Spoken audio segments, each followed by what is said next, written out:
안녕하세요. 사랑하는 성도님, 구원의 주님이 우리와 함께 하십니다. 우리와 함께 하시는 주님을 찬양합니다. 기도합시다.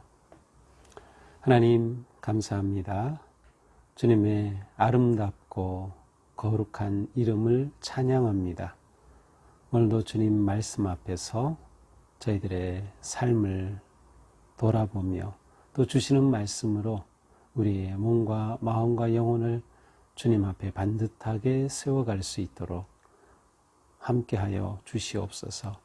말씀을 기쁨으로 받고 또 지혜롭게 깨달아서 말씀이 세워가는 아름답고 건강한 믿음의 삶, 향기로운 거룩한 삶을 향해 나아갈 수 있도록 인도하여 주시옵소서. 예수님 이름으로 기도합니다. 아멘. 네, 오늘 말씀은 사무엘상 16장입니다. 사무엘상 16장 전체인데요. 1절부터 23절 좀 꽤 긴 내용이라서 제가 전체 읽지는 않고 1절부터 묵상을 나누도록 하겠습니다. 자, 지금 이제 하나님께서는 사울을 왕으로 세우신 것을 이제 후회하시면서 그가 계속해서 하나님 앞에 불순종하고 자기 멋대로 자기 마음대로 하는 그러한 교만함 앞에서 하나님이 이제 그를 버리셨다고 말씀을 하시죠. 사무엘은 이러한 상황 속에서 이제 사울과 마지막 대면을 한 후에 더는 그를 보지 않습니다. 그리고 그로 인해서 이제 사무엘은 굉장히 슬픈 시간을 보내게 되죠. 자, 그런데 이제 1절 오늘 본문 이렇게 시작됩니다. 사무엘에게 하나님께서 말씀하십니다. 내가 이미 사울을 버려 이스라엘 왕이 되지 못하게 하였거늘 내가 그를 위하여 언제까지 슬퍼하겠느냐. 사울로 인해서 슬퍼하는 사무엘에게 하나님께서 어느 날 나타나셔서 언제까지 이러겠느냐라고 말씀하십니다. 그러면서 이제 하나님도 놀라운 일을 진행하시려는 거죠. 그래서 그에게 말씀하시죠. 너는 뿔에 기름을 채워가지고 가라. 내가 너를 베들레헴 사람 이새에게로 보내리니 이는 내가 그의 아들 중에서 한 왕을 보았느니라. 자, 이제 하나님께서도 새로운 왕을 세우시려는 일을 진행하시는 겁니다. 바로 사무엘을 통해서 하시려는 거죠. 그래서 사무엘에게 뿔에 기름을 채워가지고 그 양이나 염소의 뿔을 이제 안을 파내고 그 안에 기름을 담아서 이제 붓도록 그렇게 기름을 채워 가라는 거죠. 어디로 갑니까? 베들레헴의 누구에게로? 이새에게로. 이새는 누군가요? 우리가 이미 우리가 그 묵상을 했지만 룻기를 보았죠. 룻과 보아스가 결혼하는 것을 우리가 보았죠. 그 보아스가 바로 이새의 할아버지입니다. 그러니까 이 이새 집으로 가라고 말씀해 주시는 겁니다. 그렇지만 사무엘은 이 하나님 말씀 앞에 좀 두렵습니다. 그래서 제가 어떻게 가겠습니까? 사울이 알면 나를 죽일 겁니다. 지금 시점은 대략 사울이 통치하기 시작한 지 약 30년 정도쯤 되었을 때입니다. 그러니까 앞에 15장과 16장 사이에 시간이 얼마나 흘렀는지는 정확히는 알 수 없지만 사울이 이미 30년 정도 통치한 때라고 하면 나름 사울이 처음에는 사무엘에게 의존하고 사무엘의 도움이 절대적으로 필요했지만 어쨌든 그가 왕으로서 이제 30년이 되었으면 그 왕권을 전권적으로 휘두를 수 있는 그러한 자리에 왔겠죠. 그래서 사무엘이 이제는 사울을 두려워합니다. 사울이 가만두지 않을 거라는 것이죠. 그러자 하나님께서 한 방법을 알려주십니다. 그것은 암송아지를 끌고 가서 이새에게 가서 여호와께 제사를 드리러 왔다라고 말하라는 것입니다.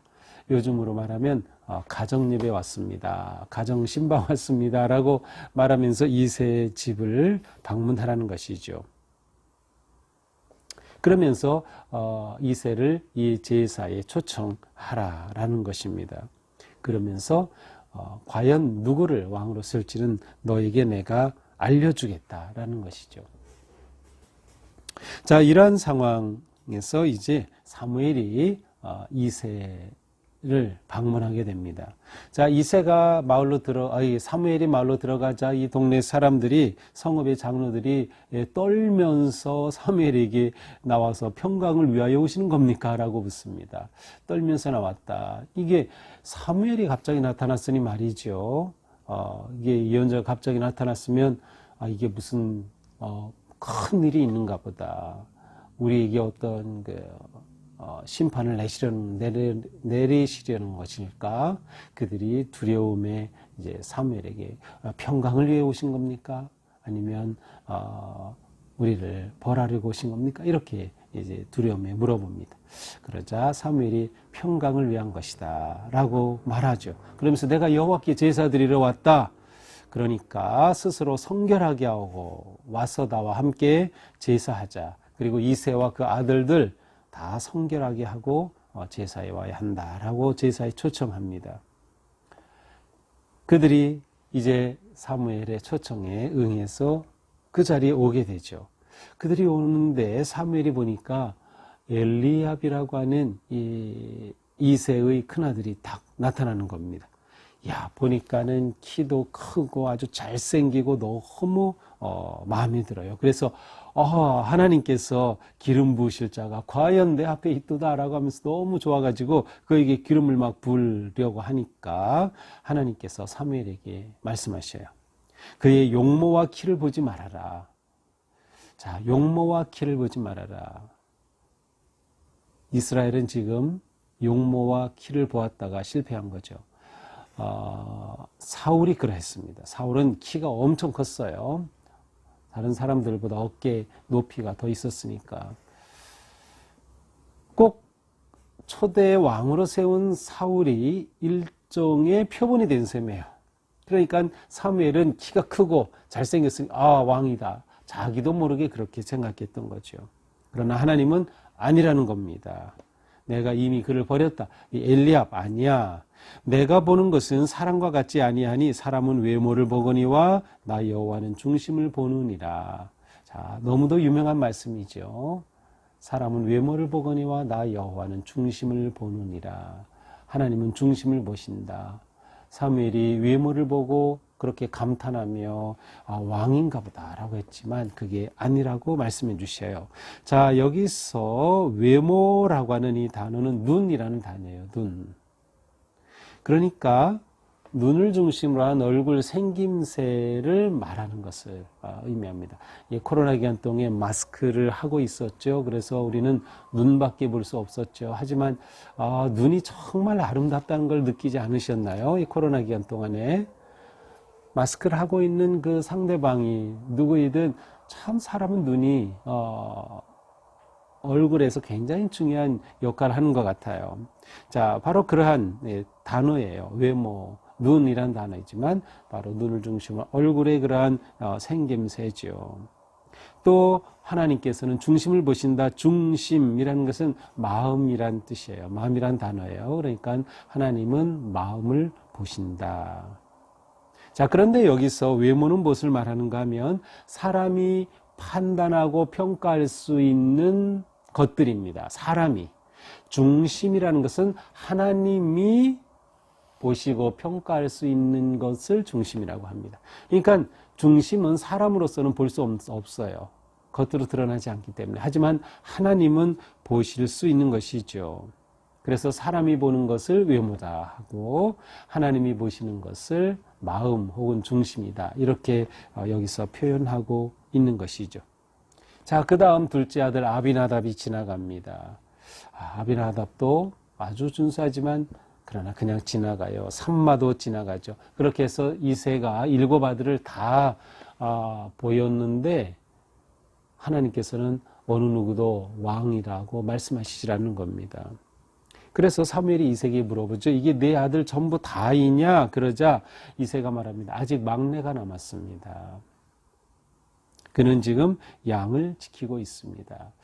자, 이새의 가족 가운데 막내였던 이 다윗은 존재감이 별로 없었습니다.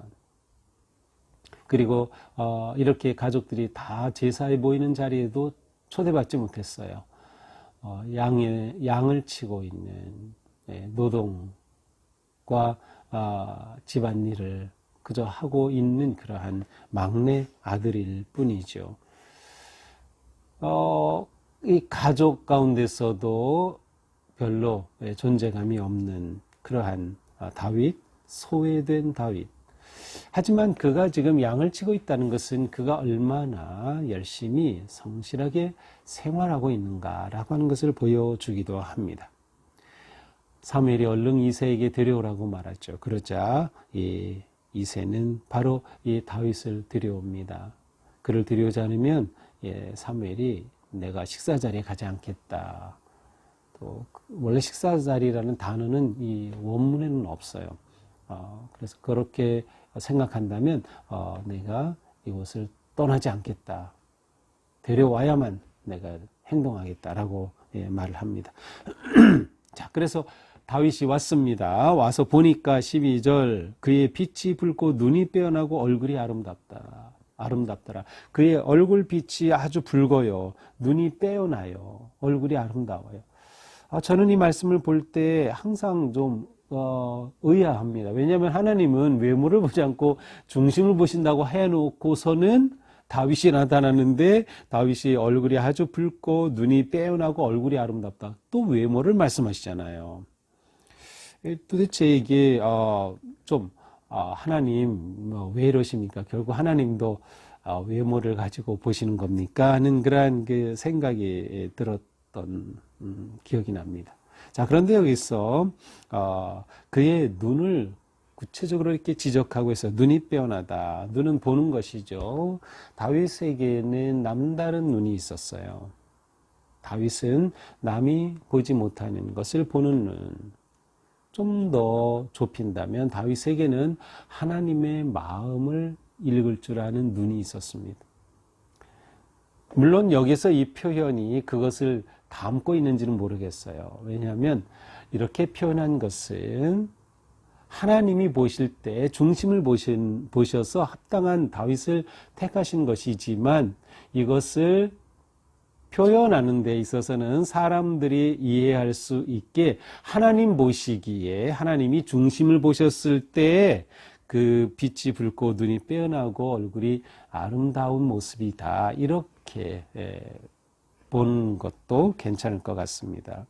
또 얼굴이 아름답다라는 것은 영어로는 이제 appearance라는 그러한 단어인데요. 이 얼굴이 아름답다라는 것은 사실은 딱 얼굴만을 말하는 것이 아니라 삶의 자세, 그 사람의 삶의 태도, 마음의 태도라고 하는 의미도 담겨 있거든요. 그래서 이것은 하나님이 중심을 보실 때에 이처럼 아름다웠다라는 그런 표현으로 우리가 보면 좋을 것 같습니다.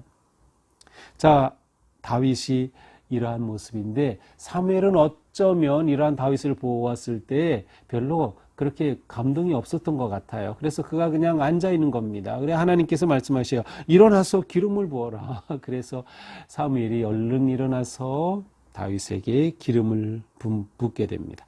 기름불병을 가져다 그에게 기름을 부었습니다. 기름은 누구에게 붓죠? 왕을 세울 때 기름을 붓습니다.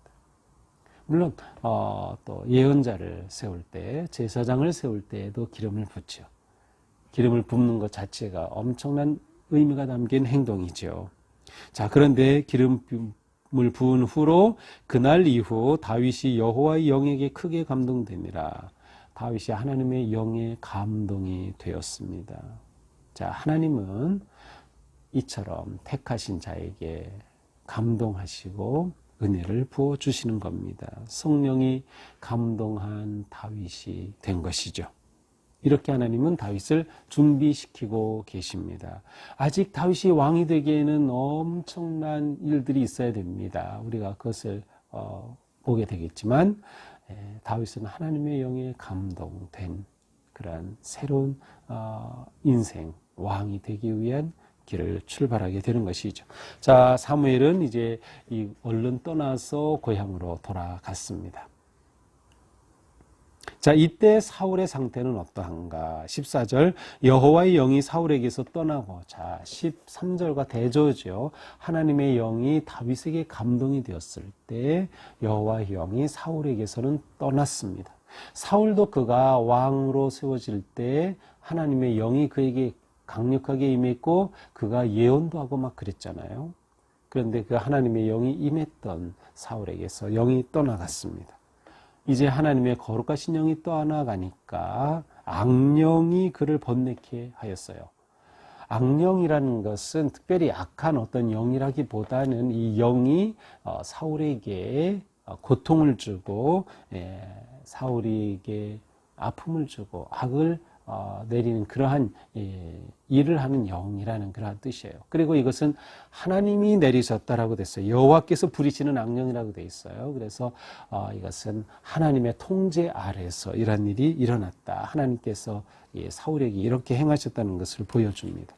자, 이렇게 악령이 임하니 사울이 어떻겠어요? 아주 말이 아니죠. 그의 정신 상태가 혼미하고 번뇌하고 우울증에 빠지고 막 이런 상황이에요.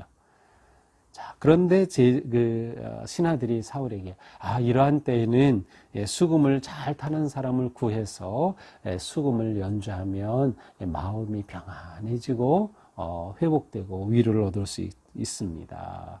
그러면 왕이 나을 것 같습니다. 그러니까 왕이 좋다라고 말하니까 이 신하들이 그런 사람을 찾았어요. 전국에 과연 누가 이렇게 수금을 잘 타고 왕을 위로해 줄 수 있을까? 그런데 딱 다윗이 여기에 뽑힌 겁니다.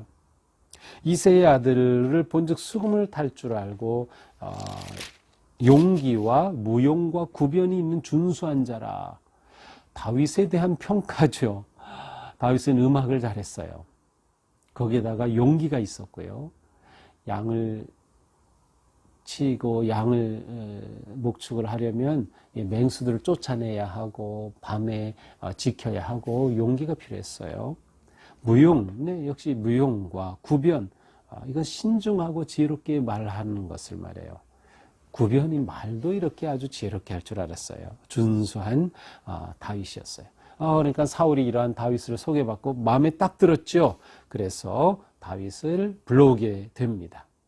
그래서 다윗이 사울 옆에서 그의 무기를 든 자, 경호원 역할도 하면서 그가 이렇게 정신적으로 괴로울 때 수금을 켜게 됩니다.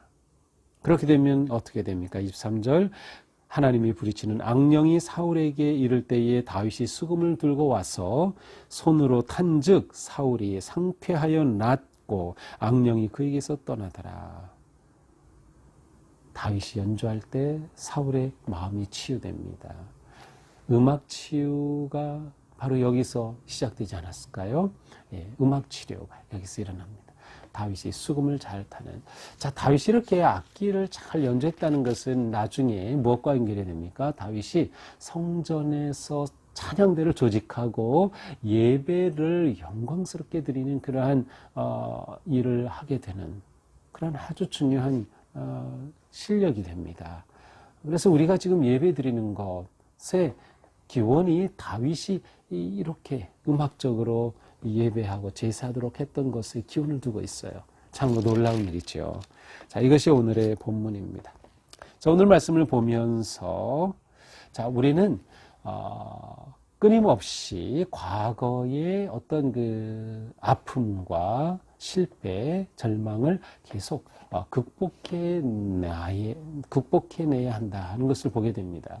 자, 이것은 바로 오늘 본문이 시작되는 사무엘의 모습입니다. 사무엘은 사울이 이렇게 된 것으로 인해서 너무나도 슬픔에 빠졌고 그는 완전히 정말 고개를 떨군 채 지냈습니다. 그때 하나님께서 그를 부르신 겁니다. 이렇게 내가 과거에 따르면 사람으로 인해서 실망했다고 그렇게 좌절하고 있어서는 안 된다. 이제 내가 새로운 왕을 세우려고 한다. 내가 그 일을 해야 된다라고 하나님께서는 사무엘을 일으켜 세우는 것이죠.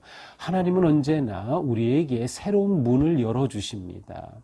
내 인생의 상처와 아픔과 때로는 절망과 실패 등 문이 닫혔을 때, 관계 문이 닫혔을 때, 일의 문이 닫혔을 때 그것으로 우리는 무작정 그냥 슬퍼만 하지 말고 하나님께서는 새로운 문을 열어주신다 하는 것을 신뢰하면서 바꿀 수 없는 과거로 인해 고통당하지 말고 하나님이 열어주시는 미래를 향해 담대히 나가자.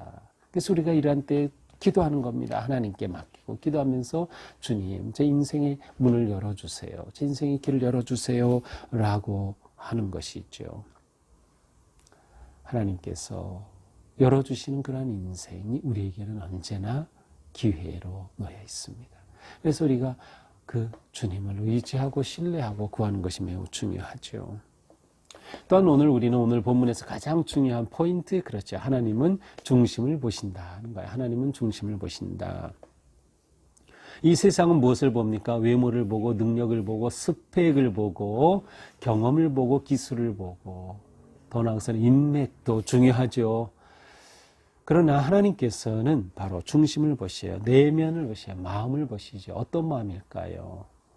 하나님 마음에 합한 그러한 마음. 어떤 마음이 하나님 마음에 합할까요? 순종하는 마음, 성실한 마음, 겸손한 마음이겠죠. 바로 하나님께서 일을 하시려면 그러한 마음을 가진 사람이어야 그와 함께 일하시는 거죠. 그러므로 우리는 항상 하나님 보시기에 합당한 그러한 마음과 내면을 가꾸기에 힘써야 합니다. 하나님께서는 우리의 마음을 보신다. 중심을 보신다. 그래서 중심이 아름답고 중심이 맑고 중심이 거룩하고 중심이 건강한 성도가 되어야 하는 겁니다. 우리가 매일 말씀을 먹는 것은 바로 그것을 위해서입니다. 우리가 그렇게 말씀을 먹어서 말씀이 우리 안에 건강하고 아름다운 중심, 내면, 그런 마음을 만들어 가는 것이죠. 결국 우리의 성품이 형성되는 것입니다. 또한 우리는 늘 하나님의 영에 충만해야 한다. 하나님께서 다윗을 택하셨을 때 그에게 하나님의 영의 감동함을 주셨어요. 감동함을 통해서 그에게 앞으로 왕으로서 일할 수 있는 능력, 또 왕이 되기까지 그가 견뎌야 할, 이겨야 할 고난과 위기와 모든 상황 속에서 그런 것을 감당할 수 있는 능력과 지혜와 마음을 허락하여 주신 거죠. 우리는 하나님의 영으로서 감동될 때 거룩한 삶을 살아내고 주님이 맡기신 사명을 이루어갈 수 있는 겁니다. 사울에게서는 영이 떠났고 다윗에게는 영이 임하였습니다. 오늘 우리에게 하나님의 거룩하신 영의 감동이 변함없이 계속 되어야 하는 것이죠. 그렇습니다. 우리는 하나님이 주시는 은사와 능력과 지혜와 또 위로로 힘을 얻고 하나님께서 이끄시는 거룩한 삶을 향해 나아가게 되는 것이죠. 오늘 하루 우리의 삶이 하나님 앞에 아름다운 중심을 보여드릴 수 있는 삶, 또 그렇게 내면을 가꾸어 가는 삶, 또 그러한 내면의 삶으로 하나님께 영광이고 누군가에게 만나는 사람에게 기쁨과 희망과 생명의 복을 전할 수 있는 그러한 거룩한 삶이 될 수 있기를 주님의 이름으로 축복합니다. 기도합시다. 주님 감사합니다. 우리의 마음이 하나님 보시기에 합당한 마음 되기 원합니다. 주님, 저희 속에 있는 부정적이고 악하고 더러운 것들을 다 씻어주시고 우리의 마음을 맑게 건강하게 새롭게 하여 주시옵소서. 하나님 보시기에 합당한 저희들이 되게 하여 주시옵소서. 중심을 보시는 하나님 앞에 우리의 내면이 아름답게 향기롭게 성숙해 가도록 오늘도 성령님 저희들을 인도하시고 잡아 주시옵소서. 예수님 이름으로 기도합니다. 아멘. 네, 오늘도 주님의 은혜 안에서 우리의 마음이 아름다워 거룩한 승리하는 하루가 되기를 축복합니다. 사랑합니다.